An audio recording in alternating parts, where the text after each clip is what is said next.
essa pessoa resolve ir embora, né, com divórcio, né, separação judicial, essa pessoa ela tem um grande apego emocional, na verdade, né, um apego psicológico à outra pessoa que foi embora.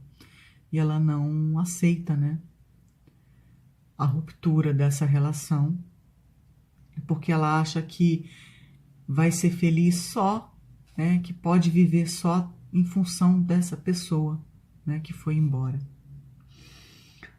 E aí, do ponto de vista espiritual, nasce aí uma obsessão de encarnado para encarnado, né? Porque a obsessão tem várias faces, tem 3 faces, né? A de encarnado para encarnado, a de encarnado para desencarnado e a desencarnado para encarnado. Então, esse é um dos... a obsessão de encarnado para encarnado. Então, ela começa a se auto-sabotar e se ferir, e muitas vezes chega a via de fato de suicidar para atingir o outro que foi embora, como se fosse uma forma de punir a outra pessoa. Quando, na verdade, é ela que está se punindo, né? E o suicídio, para o espiritismo,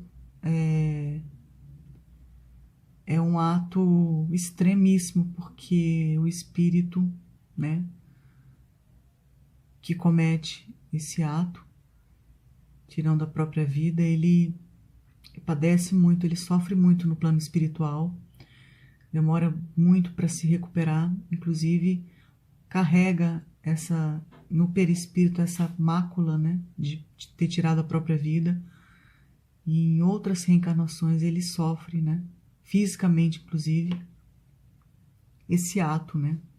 Então ele sofre problemas físicos seríssimos em decorrência do suicídio em outras existências. É o que aborda a doutrina espírita. Então, amorosamente falando, a pessoa com depressão, ela tem uma fixação mental pela outra pessoa, né? Tem um apego emocional muito forte. Então, isso é considerado uma obsessão de encarnado para encarnado. E aí acontecem as várias tragédias, né? Os crimes passionais e principalmente o suicídio. Então ela se mata para ficar livre desse sofrimento ou para a vingança também, né? Achar que vai atingir o outro, né? Que foi embora. E aí, pelo outro lado, tem a depressão, além dos fatores biológicos que eu falei aqui, tem o fator da perda, né, de um ente querido. Que é muito forte, né? A pessoa que acha que a vida se encerra na carne, né? Não acredita na vida após a morte. E uma visão materialista, ela acha que tudo se acaba com a morte, né? A morte física. Quando na verdade não é assim, né? O espírito, ele é eterno, ele não perece. E a gente só retorna para a pátria, que é a pátria inicial, a nossa pátria mesmo, né? Que é a espiritual.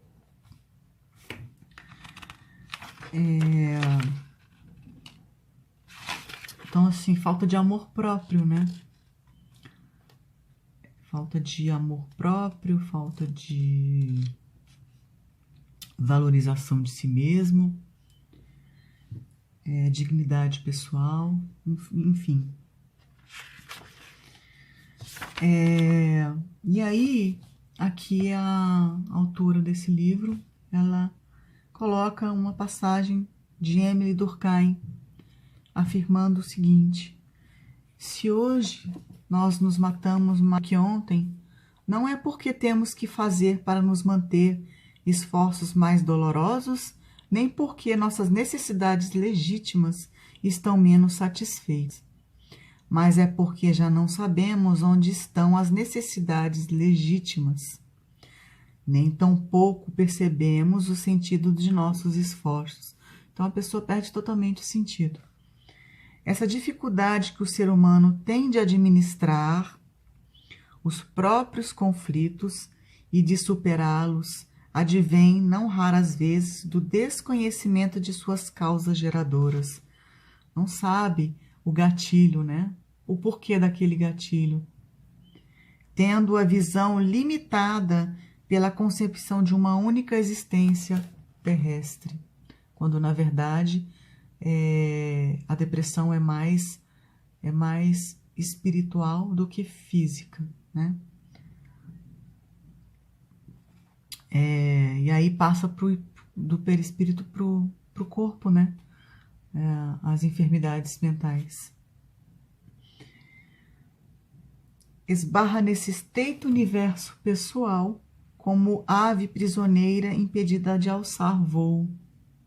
A solidão, a angústia, o medo, os conflitos parecem irreversíveis.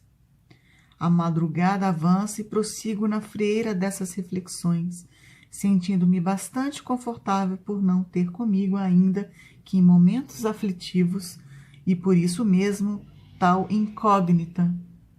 Sinto-me feliz por saber. Já não se trata de uma crença. Eu sei porque sofro, porque vivo, de onde vim, e até do futuro posso fazer algumas projeções.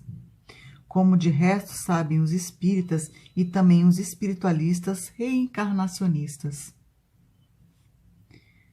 Então, assim, o espiritismo ela é uma doutrina muito confortadora, né, consoladora, porque a gente passa a entender por que a gente sofre, o porquê das vicissitudes da vida, para onde a gente vai, de onde nós viemos, e o porquê de tudo, né, dos sofrimentos. Porque tem pessoas que nascem em berço de ouro, que nascem com tudo, e tem outras que não.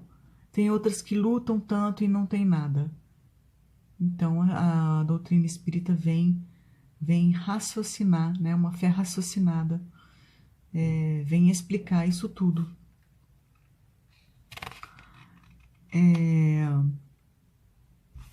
E aí Emmanuel, ela coloca também um trecho de Emmanuel, que está no livro,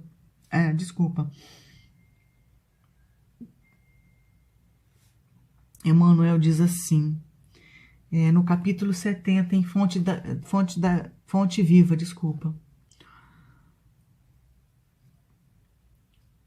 Então ele diz assim: de repente me dou conta de que nós espíritas somos ricos de conhecimento, de informações e comprovações que nos propiciam uma vida interior intensa e preciosa, quando os incorporamos à nossa vivência. Então não basta ser só espírita, a gente tem que incorporar isso, né? O que a doutrina espírita ensina, né? É a nossa tão falada reforma íntima.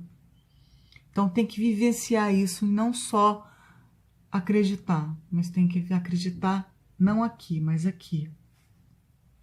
Por isso digo a alguém que me lê e está sofrendo, procure conhecer os esclarecimentos que o Espiritismo apresenta para os problemas humanos.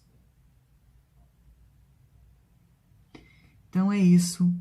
O sofrimento é uma opção nossa, que podemos modificar através da caridade, do trabalho edificante, do autoconhecimento, da reforma íntima, enfim, de tudo isso.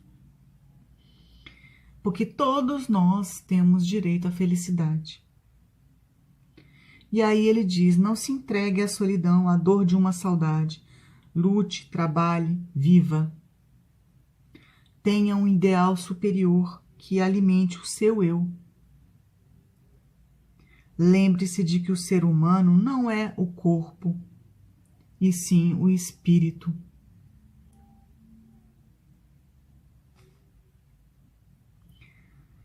Então é isso. Então eu quis trazer esse tema tão denso e tão falado, e é considerado, né, como eu falei no início,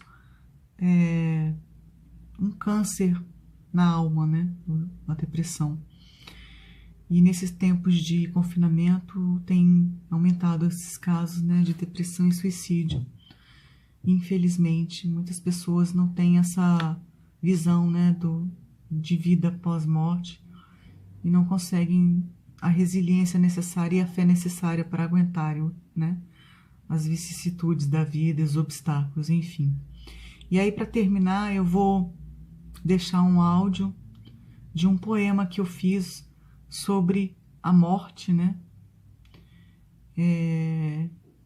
E tudo que ela representa para mim. E tudo que eu passei com relação a esse tema, né? De morte, de depressão. Eu já tive depressão, sei bem como é. Já tive depressão unipolar e tenho depressão sem ser unipolar. Então eu sei que é muito difícil, mas assim, o espiritismo me ajudou muito, né, a segurar o tranco. Inclusive na minha fase, né, nessa minha cirurgia que eu fiz no ano passado,